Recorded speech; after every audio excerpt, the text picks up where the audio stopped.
संचार करतात. म्हणजे जेव्हा परमेश्वराचं ज्ञान आपण ग्रहण करतो त्यावेळेस तो काय करते माहिती काही सर्व बाकीचे मड बाजूला करून टाकते आणि तिथे मग परमेश्वर आपल्या सत्ताशक्तीचा संचार करतात. कशासाठी? कारण की जोपर्यंत मळ आहे तोपर्यंत आपल्याला परमेश्वराचं म्हणजे ज्ञान जे आहे ते कळत नाही. आणि मग आपल्याला ते क्षाळण्यासाठी म्हणजे आपण समर्थ नाही आहोत. कारण की आपण जीव आपण शुल्लक आहोत. आपण म्हणजे मच्छराप्रमाणे एखादी आपल्याला एवढं सामर्थ्य नाही आहे. परंतु हे मळ क्षाळण्यासाठी आपल्याला तिथं काय दिलेलं आहे? सामर्थ्य दिलंय देवाने. कोणतं सामर्थ्य दिलंय? जर देवता विघ्न करतील कारण की ते प्रभावशाली आहे, हा त्याच्यापेक्षा दसपट प्रभावी आहे त्याच्यापेक्षा.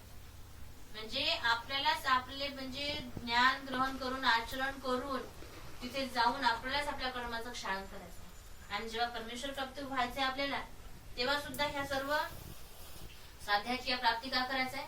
साधन निवर्ते. म्हणजे साध्याची प्राप्ती होत असताना आपल्याला काय हे साधन जे आपण ज्या माध्यमातून तिथपर्यंत पोहोचलो हे सर्व आपल्याला इथेच टाकून द्यायचं. तोपर्यंत प्राप्ती होत नाही. मग गीतेमध्ये सुद्धा या जीवात्म्याविषयी इतकी सुंदर माहिती दिलेली आहे. जीव जसं आता श्री चक्रवर्ती स्वामी सांगितलं, जीव स्फटिकाकार म्हणजे स्फटिक नावाच्या रत्नासारखा काय शुभ्रवत हा जीवात्मा आहे. आणि आपल्या शास्त्राप्रमाणे जर आपण जीवाकडे पाहतो म्हटलं तर मग मोहरीचा 60वा हिस्सा. किती? मोहरीचा 60वा हिस्सा दिसू शकणार का? इतका सूक्ष्म जीव आहे, याला कोणीही पाहू शकत नाही. हा जीव एवढं मोठं मासाचा हड्डीचा पिंजरा घेऊन इथं आणलेला माईनं. हे साधन कशासाठी दिलं? आपण फक्त परमेश्वर प्राप्त करून बा तुम्ही मोक्षपदाला निघून जा, नाही ह्या संसारामध्ये काहीही पडलेलं नाहीये. तुम्ही इथंच गुरफडून राहणार तर तुम्हाला म्हणजे तुम्ही ज्या गोष्टीसाठी आलेले आहे त्या गोष्टीसाठी म्हणजे तुमचं म्हणजे वाया जाणार जन्म. म्हणून देवाने ही सृष्टी जेव्हा निर्माण केली तेव्हा सनक सनकादिक या 4 जणांना बोलवलं. कशासाठी? की तुम्ही ब्रह्माचे मानस पुत्र होते का तुम्ही सृष्टीची रचना करा, तुमच्यापासून उत्पत्ती होऊ द्या आणि नंतर म्हणजे हा प्रपंच विस्ताराला लागून मग काही जीव येणार, मग ते धर्म आचरण केल्यानंतर मोक्षाला जाईल. मग त्यांनी पण प्रश्न केला की ठीक आहे तुम्ही सांगता तर आम्ही सृष्टीची म्हणजे उत्पत्ती करू आमच्यापासून, परंतु आम्हाला मोक्ष कसा मिळेल? बा आम्ही उत्पत्ती केल्यानंतर आम्हाला बी काही म्हणजे हे झालं पाहिजे तर आमकडे मुक्त झालं पाहिजे, नाही तर आम्ही संसार तर कधी ब्राह्मणाचे पुत्र चतुर राहते. त्यांनी विचारून घेतलं की आता आम्ही कसं करायचं. मग त्यांनी ब्रह्मदेवाने विचार केला का मला फक्त एवढाच आदेश आहे का सृष्टीची रचना करायसाठी तुम्ही यांना हे करा बा म्हणून, तर माझा आदेश आहे. तर मग त्याने अंतर्धानानं स्मरण केलं का हे विधात्या तू जिथे कुठे असेल तर तिथून तू आता या प्रश्नाचं उत्तर तूच देते, कारण या प्रश्नाचं उत्तर माझ्याजवळ नाही आहे. कारण की ते कसे फक्त करते आहे ना. आणि म्हणून मग हंस रूपाने तेव्हा श्री दत्तात्रय महाराज आले आणि त्यांनी सांगितलं की बा तुम्हाला काय प्रश्न विचारायचा ते तुम्ही सांगा. तेव्हा तिथे त्यांनी विचारलं की आम्हाला या जन्म मरण्याच्या फेऱ्यातून मुक्त व्हायचं आहे तर तुम्ही असं काहीतरी साधन सांगा.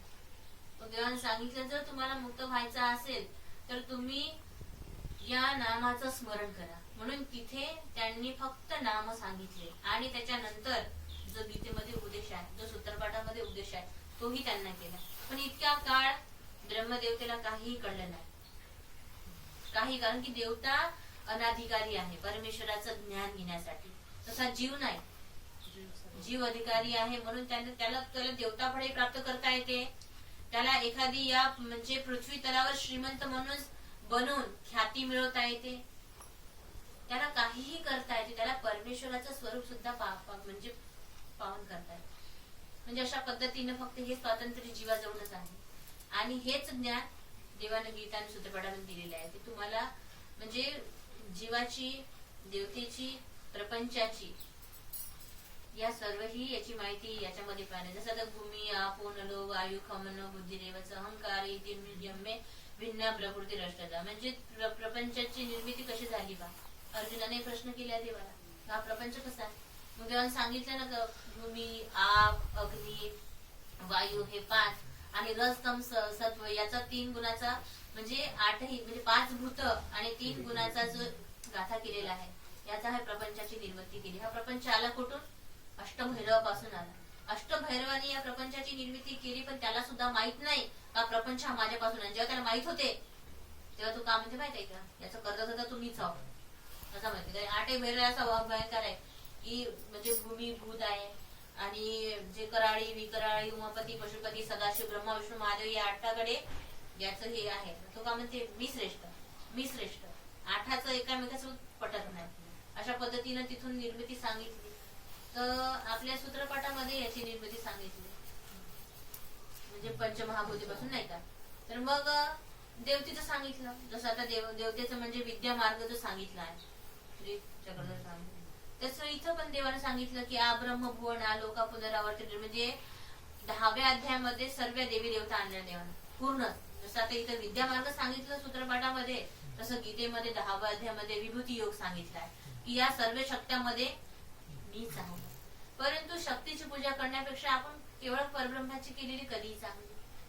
कारण की अर्जुनाला प्रत्यय नव्हता येत होता की जे सांगत आहे बा त्याच्यावर आपण विश्वास कसा करायचा. आता तुमच्याकडे डिलिव्हरी बॉयज येतात काही ना काहीतरी घेऊन तुम्ही विचार करता की खरं बाबा हे घेतलं तर बरोबर नीती का नाही असं म्हणून. त्याला बी असं वाटत होतं की बा तुम्ही सांगत तर गोष्ट खरी आहे परंतु त्यांचा आत्मत्व जास्त होतं कुणामध्ये आपल्या नातलगामध्ये आत्मत्व होतं.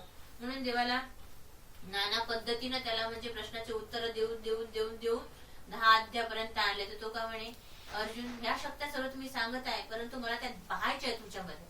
म्हणे मग देवाला तसं रूप धारण करायला लागले. विश्वरूप या जगामध्ये आतापर्यंत विश्वरूप कोणीही धारण केलेलं नाही फक्त देवाने केलं. कारण की तो सर्व करता धरता त्या सर्व कायदे कानून माहित आहे म्हणून त्याने ते घेतलं धारण केलं. धारण केल्यानंतर त्याला बुद्धी आली की बा हो तुम्ही सर्वच काय मला हे म्हणजे माझ्याकडे पावलं जात नाहीये. तुम्ही एकीकडे गिळून राहिले एकीकडे जन्म देऊन राहिले असं विकराळ रूप मला पाहायचं नाहीये बा. मला म्हणजे तुम्ही ज्या रूपामध्ये मला आतापर्यंत दिसता मी तुम्हाला तेच रूपामध्ये मला पाहायचं आहे बा. म्हणून देवाने आपलं रूप आकृष्ट करून घेतलं आणि तिथं मग त्याने म्हटलं की बा मी चुकलो बा. आतापर्यंत मी पाहिजे तुमच्यावर बुद्धी नव्हती कारण की खरोखरच 10व्या अध्यायापर्यंत बुद्धी ईश्वर म्हणून नव्हती आणि जेव्हा विश्वरूप धारण केली तेव्हा बुद्धी आली.